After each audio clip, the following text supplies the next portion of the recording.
ഒരു പ്രണയം ഉണ്ടായിരുന്നു തീർച്ചയായിട്ടും. ആ പ്രണയം എന്ന് പറഞ്ഞാൽ ഒരു ട്രാജിക് ഇവന്റ് ആയിരുന്നു. ആര് തേച്ചു? അത് ആള് ഷീസ് നോ മോർ, ഇപ്പൊ ഇല്ലാന്ന് പറഞ്ഞാൽ ആള് ഭൂമിയിലില്ല.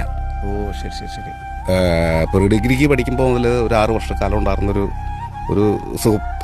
കൂടെ ഉണ്ടായിരുന്നൊരു കുട്ടി തന്നെയാണ്. പക്ഷെ അവർ വെള്ളത്തിൽ പോയി 98 ഫെബ്രുവരി 10 മരിച്ചു. പിന്നെ ഞാൻ ആ ഭാഗത്തേക്ക് ചിന്തിച്ചില്ല എന്നുള്ളൂ. അതോടുകൂടി തന്നെ 98 ഞാൻ കോളേജിൽ നിന്ന് ഇറങ്ങുന്നതിന് കൃത്യം ഒരു 2 മാസം മുമ്പ് അവർ ഇങ്ങനെ ഒരു ദുരന്തം വന്ന് പോയി. പിന്നെ ഒരു പെണ്ണ് വേണ്ടാന്ന് നമ്മൾ തീരുമാനം എടുത്തു. പിന്നെ എനിക്ക് അതിനോട് താല്പര്യം തോന്നിയില്ല. അത് 6 വർഷത്തോളം ഒരാളുടെ എന്ന് പറഞ്ഞാൽ അത് ഇത്തിരി മെച്ചുവേർഡായിട്ടുള്ളൊരു സംഭവം. അല്ലാതെ നമ്മൾ ഇത്തിരി വായിക്കുകയും പഠിക്കുകയും ഒക്കെ ചെയ്യുന്നൊരു കുട്ടിയായിരുന്നു. എൻ്റെ രാഷ്ട്രീയ ജീവിതത്തിൻ്റെ സഹപ്രവർത്തകയായിരുന്നു. പക്ഷെ ഈ ട്രാജിക് അതൊരു മനസ്സിൽ നിന്നും മായാതെ